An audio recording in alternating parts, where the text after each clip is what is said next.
Assalamualaikum warahmatullahi wabarakatuh. Selamat siang dan salam sejahtera untuk kita semua. Om Swastiastu, Namo Buddhaya, salam kebajikan. Perkenalkan, saya Muhammad Arif Alarda, dosen S1 Pendidikan Jasmani Kesehatan Rekreasi atau PJKR, Fakultas Ilmu Keolahragaan dan Kesehatan FIKK, Universitas Negeri Surabaya Unesa. Saya sebagai dosen mata kuliah Biomekanika Olahraga dengan kode mata kuliah 85201020025.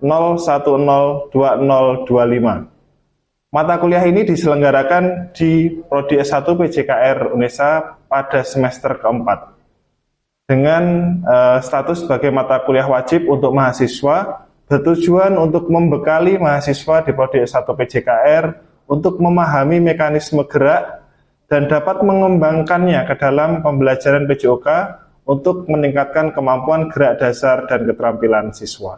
CPMK pada mata kuliah ini ada 3. Yang pertama adalah mampu memahami dan menguasai analisis gerak dan fungsi tubuh manusia sebagai suatu sistem melalui penerapan pengetahuan anatomi dan kinesiologi yang didasari pada konsep mekanika serta aplikasinya dalam berbagai macam kegiatan aktivitas fisik dan olahraga di PJOK. Yang kedua, mampu menjelaskan berbagai persendian dan potensi cedera olahraga yang mungkin dialami siswa serta otot atau organ yang terlibat di dalamnya. Yang ketiga, mahasiswa mampu menerapkan prinsip biomekanika dalam pembelajaran PJOK untuk meningkatkan gerak dasar dan keterampilan siswa. Metode yang digunakan dalam perkuliahan ini adalah Project Based Learning. Perkuliahan dilakukan sebanyak 16 kali pertemuan dengan UTS di pertemuan ke-8 dan UAS di pertemuan ke-16. Penilaian berupa Project Based Learning adalah menilai hasil akhir dari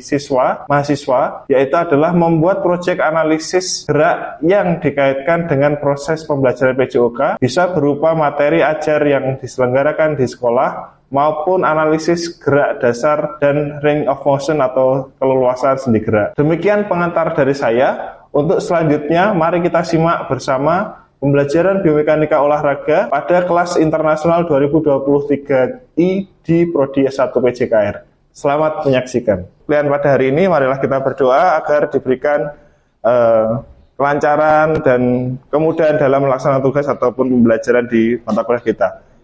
Berdoa dimulai. Oke, berdoa selesai. Kita akan presensi sebentar ya. So we will do the attendance list call. Please raise your hand if your name is called. Hafiz, Jajeng, Aulia, Atta, Paskalis, Nizar, Zidan, Ria Mizard, Muhammad Haris, Seva, Rachel, Abdullah, Nur Muhammad, Ahmad Maulana, Langga Yoga, Langga, Diki, Bagas, Hadi. So good morning everyone. Good morning. Selamat pagi semuanya. Assalamualaikum warahmatullahi wabarakatuh. Ya, hari ini kita akan belajar terkait dengan materi lanjutan di biomekanika olahraga, yaitu adalah bagaimana cara pengukuran atau model pengukuran biomekanika itu ada apa saja. So, does anyone know how to measure in sport biomechanics? Raise your hand. Oh, very good. Okay, hands down, hands down. Jadi sudah tahu ya bagaimana cara pengukuran dan gambarannya. Hari ini kita akan coba perdalam, akan kita coba diskusikan lebih lanjut. Nah, yang pertama adalah kita kembali lagi ke meaning atau makna dari biomekanika olahraga sendiri. Kalau di pertemuan sebelumnya kita belajar terkait dengan sport biomechanics in general. Ada yang tahu apa arti atau makna sport biomekanika olahraga? Raise your hand. Oke, Seva. Sport biomekanik itu bagaimana kita mengetahui gerakan atau sudut-sudut force dan lain-lain seperti itu. Oke, excellent. Give a big applause. Yeah, so exactly. So sport biomechanics actually we learn how the mechanism of our body movement. Jadi kita belajar bagaimana tubuh kita bergerak, berkembang dalam aktivitas olahraga khususnya. Nah, untuk itu hari ini kita akan belajar bagaimana sih cara mempelajari atau cara menghitung atau cara menganalisisnya. Yang pertama adalah kita tahu dulu manfaat dari biomekanika olahraga. Ada dua. So the sport biomechanic only has two main function. The first one is we're going to learn how to measure the athlete performance and identify and we improve them. Jadi yang pertama adalah meningkatkan performa atlet. Caranya bagaimana? Identifikasi, diukur, lalu diberikan resep ya. Kalau dokter ada resep, maka kita di biomekanika olahraga memberikan rekomendasi. Bentuknya apa? Bisa latihan fisik, bisa latihan teknik, dan juga bisa ke taktiknya. Kemudian the second one, we aim to prevent the injury. Jadi kita mencegah terjadinya cedera, atau bisa juga recovery. Pada saat atlet cedera, kita akan berikan mereka waktu, treatment yang sesuai agar mereka bisa kembali ke peak performance-nya. As we learn in the first slide, that there are two sport biomechanic model of analysis. Jadi ada dua model pengukuran dalam biomekanika olahraga. Yang pertama adalah apa? Yang kedua? Jadi hanya dibedakan dengan kata ma. Nah, the only difference is when you measure about sport biomechanic in kinematic, you don't use power, you don't calculate the strength, you don't calculate the force.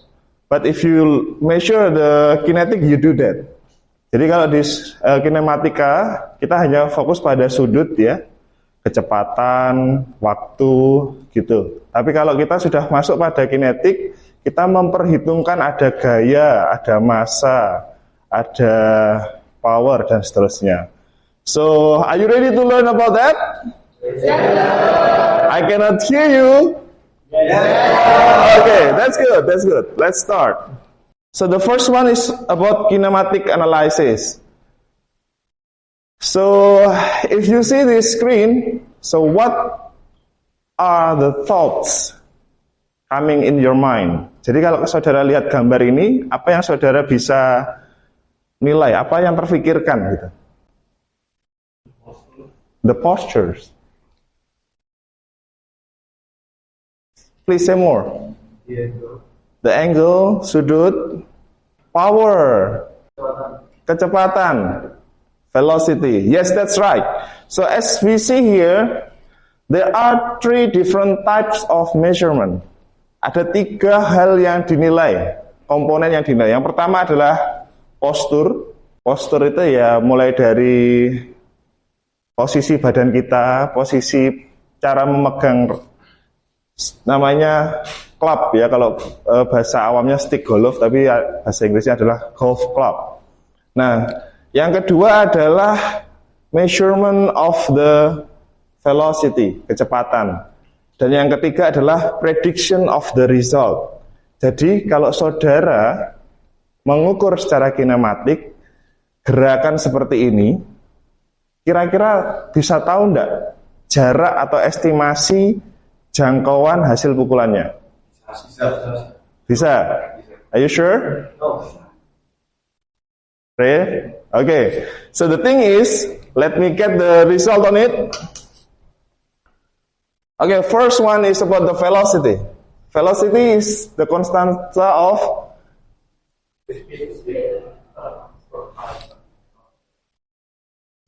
distance divided by time. Jarak dibagi dengan.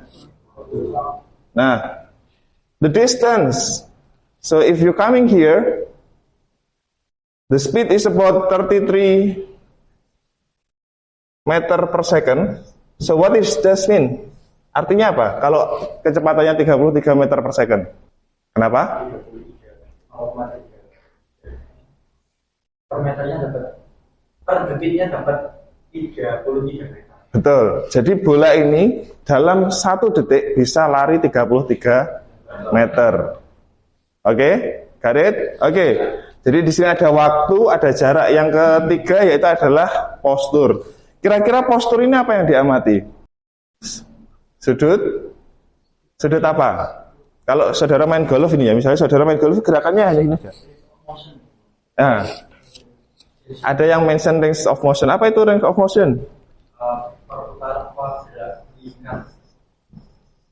Ya, ROM itu adalah keleluasaan sendi gerak. Jadi kalau saudara misalnya di golf, itu postur kuncinya adalah saudara lihat lengan kirinya itu tidak pernah ditekuk.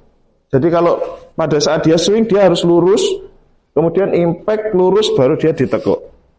Nah, range of motion ini akan menentukan sejauh mana saudara ini berhasil menaikkan ini ke atas. Silahkan dicoba. Put your hands together. Samping kiri, sampai sejauh mana? Apakah bisa sampai sejauh 90? Exactly, good.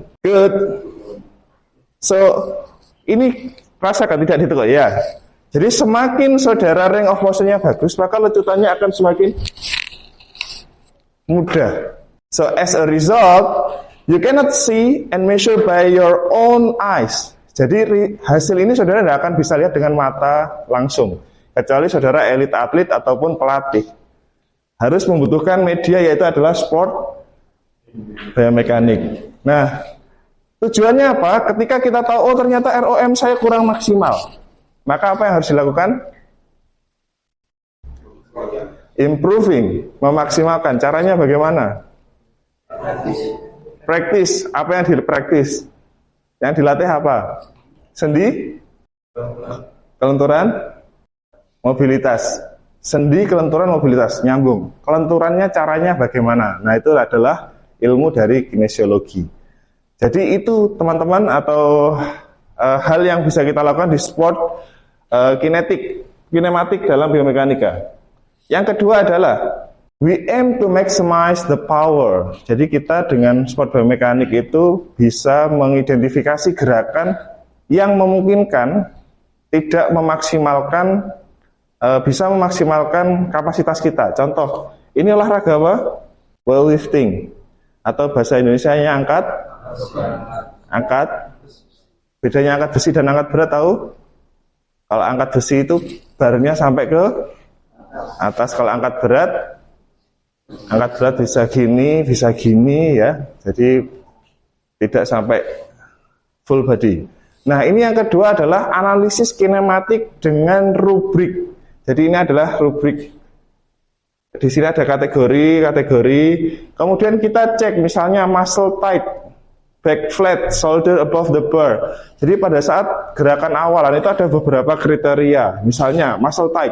Saudara perhatikan posisi di bagian punggungnya. Ototnya tidak gini kan, sudah posisi steady, betul? Ya. Back flat, punggungnya lurus. Somehow it's not. Jadi di sini ada bending. Shoulder above the bar. Jadi shoulder apa shoulder? Above the bar. Ya. Jadi bukan bar yang ini tapi bar yang bawah. Jadi dia tidak gini tapi sudah gini ya posisinya. Kemudian feet hip wide apart. Jadi posisi kakinya tidak tertutup tapi memang harus dibuka selebar bahu. Dan seterusnya. Nah, ini sama, jika saudara menemukan ada yang tidak sesuai maka bisa dikasih feedback. Namun sekali lagi ini ada beberapa kriteria dan gerakan ini just in a few seconds. So, tidak ada 1-2 detik. So it will be very difficult for you to adjust the time, analyze the position, and make sure everything works right. Jadi sangat sulit sekali dengan mata telanjang kita untuk melihat semuanya berjalan dengan cepat. Harus menggunakan pendekatan biomekanika olahraga. Alright. And anyone from archery? Ada yang olahraganya panahan? No? Okay. So in archery, the movement are very simple. Jadi di archery itu gerakannya sangat sederhana ya, lepas gitu. Nah, hasilnya ini yang akurasinya butuh sangat tinggi. Dalam sport biomekanika, gerakan archery yang terlihat sama ya. Set, ambil lagi yang kedua. Set, yang ketiga. Set, secara kasat mata sama. But in the result, you will not see all the same. Meskipun kelihatannya sama, tapi hasilnya setelah diukur dengan biomekanika olahraga pasti ada perbedaan. Nah, perbedaan inilah yang mempengaruhi akurasi dari hasilnya. You got the point? Yes. Okay, good. And let's go next. Eliminate muscle imbalance. Jadi mengurangi atau meniadakan ya ketidakseimbangan otot. Apa maksudnya? What does that mean? If you see the bar here, do you feel any problem? Can you spot a problem? What is it?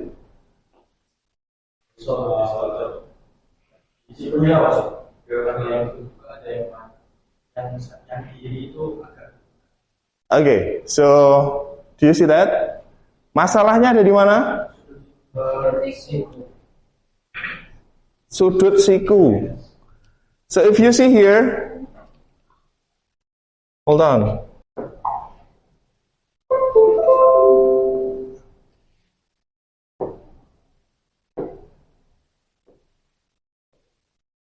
If you see this bar, and then this is the person who are lifting it.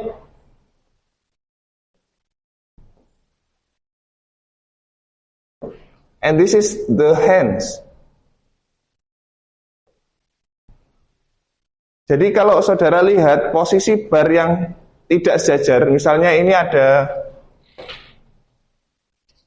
you can see here, maybe only a few degrees, maybe only less than 10 degrees, the differences, okay? But what's the effect? Ketika itu mungkin hanya 10 derajat coach tidak kelihatan, jadi saudara ngangkat, set, nah ini tidak kelihatan. Pada saat ini sangat cepat sekali. So you cannot even notice it, even you're the athlete. Jadi atletnya pun tidak sadar. Ketika dia ngangkat beban, set, narik, plek, ngangkatnya ini tidak sadar. Kira-kira apa dampaknya? Rawan cedera. Ada lagi? So which part is going to go first? Let's see. Which one is it will be going first, A or B? A. Are you sure? Really?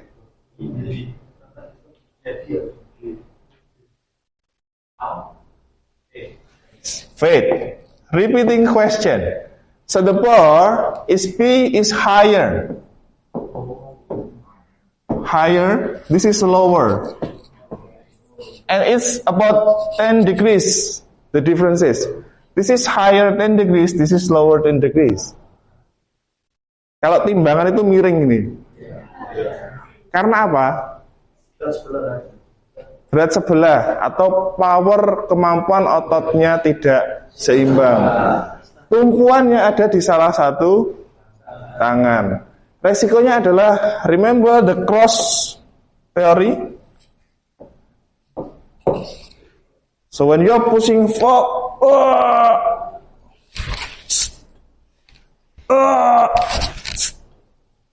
you got it? What's the problem?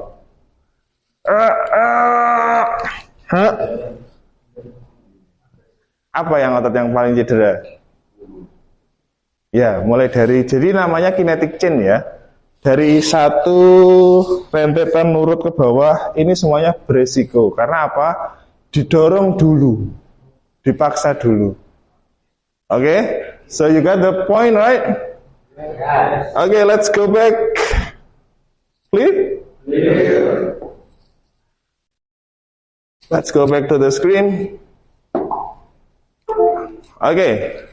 Now I have an assignment for you. The assignment, you work in a group.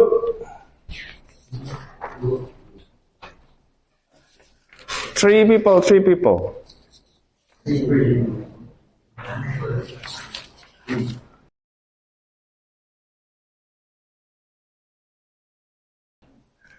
So I want you to look at the picture,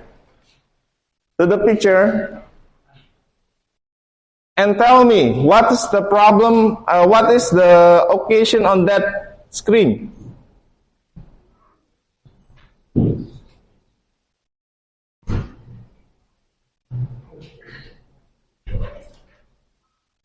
Ya, saudara sudah memegang kertasnya, sekarang coba dilihat.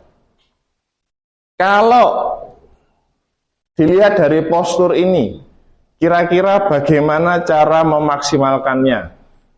Kita hitung, ini mulai dari tumpuan kaki, posisi lutut, dan sampai di lower body saja. Kira-kira posisi kaki di sini apakah sudah ideal atau kurang miring? Saudara bisa gambar di situ, bisa tulis di situ, dipakai kertas, pakai bolpen, ditulis di kertasnya. Okay, I want you to see which one is better. Jadi mana yang lebih baik? If this is 45 or 60. Jadi mana yang lebih baik jika misalnya 45 atau 50? 60, coba ditulis di situ. Digambar kira-kira kalau 45 sama 60 sudutnya besaran yang mana? Work as a team.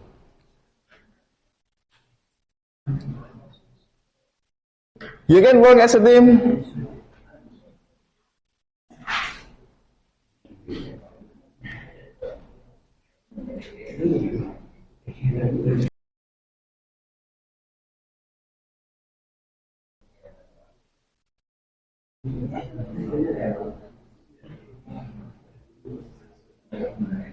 Do you know how to work?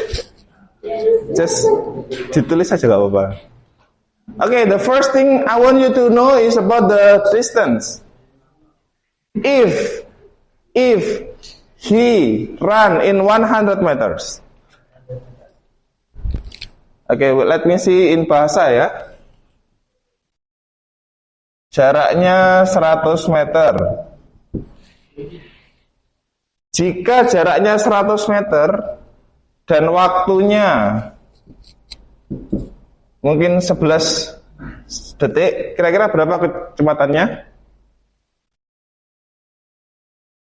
Hitung, di situ hitung. Ditulis kembali ke rumus. Ditulis ke rumus.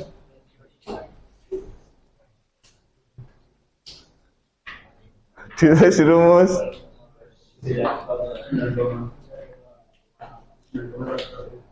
Ya, you write it down there. Dibagi dua ya kertasnya ya. Jadi dibagi, ini yang satu pakai ini.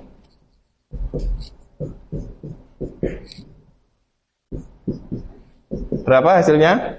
9,09 meter per second. Okay, so the first and second, I think you don't have the problem to get the number 4. Okay, now you can see here there is a posture. What is posture? Apa itu postur? Posisi. So this is the deal. I will run it here.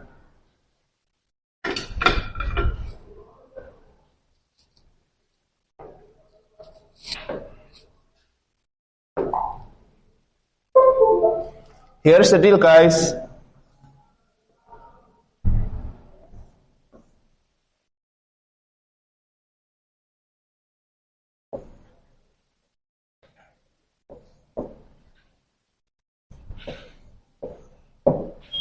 Hold on.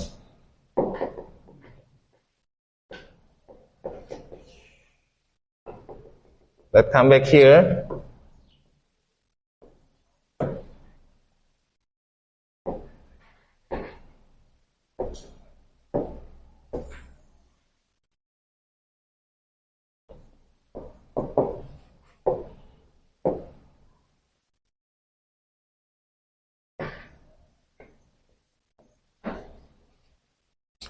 So when you do take off in the first start, which one is best for the sprinter to do?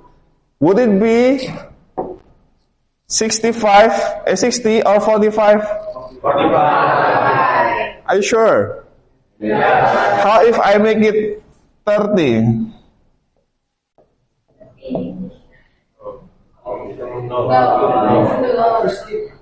Huh?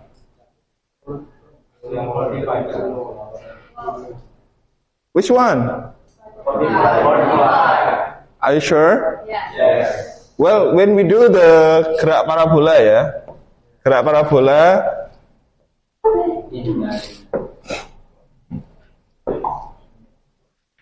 okay, when we do the gerak parabola, you can see that 45% could be the farthest one. But in this case, is slightly different. Because the power you generate is not in front, but they have two different movement. Let me show you.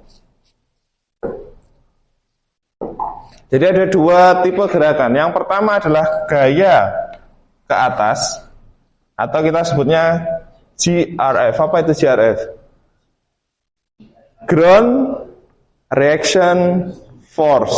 Cara ngukurnya bagaimana? Yang kelas B mekanika mungkin sudah pernah lihat ya, ada CMJ hop atau single leg jump ya, itu adalah ground reaction force, kemampuan daya kaki menolak ke atas. Oke. Namun ground reaction force ini harus dikonversi menjadi gaya ke depan. Semakin miring ke bawah, maka ground reaction force akan semakin kecil. Kenapa? Karena di sini ada gaya geseknya. Jadi kalau saudara menolak ke atas, misalnya di sini 2000 Newton, tapi pada saat saudara menolak ke depan, maka akan semakin kecil. Nah, ini bisa dibuktikan atau bisa diukur di mekanika gerak sport biomekanik. Okay, now let's come up to the question time. Raise your hand if you have any question. Angkat tangan jika ada pertanyaan. Angkat tangan, raise hand. Wow, so many raise hand. Okay. We're going to discuss about the topic. What is the most interesting for you? Yang paling menarik apa?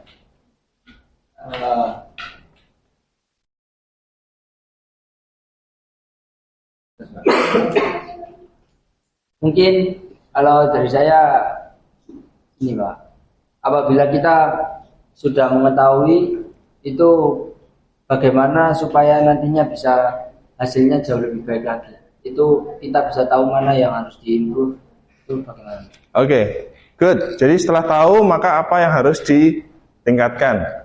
From this group, any idea? Apa yang paling menarik dari pembelajaran kita hari ini? You can speak in English. Do you think it's applicable in any sport, any specific? Yes? What do you think? Would it be possible to be applied in other sport?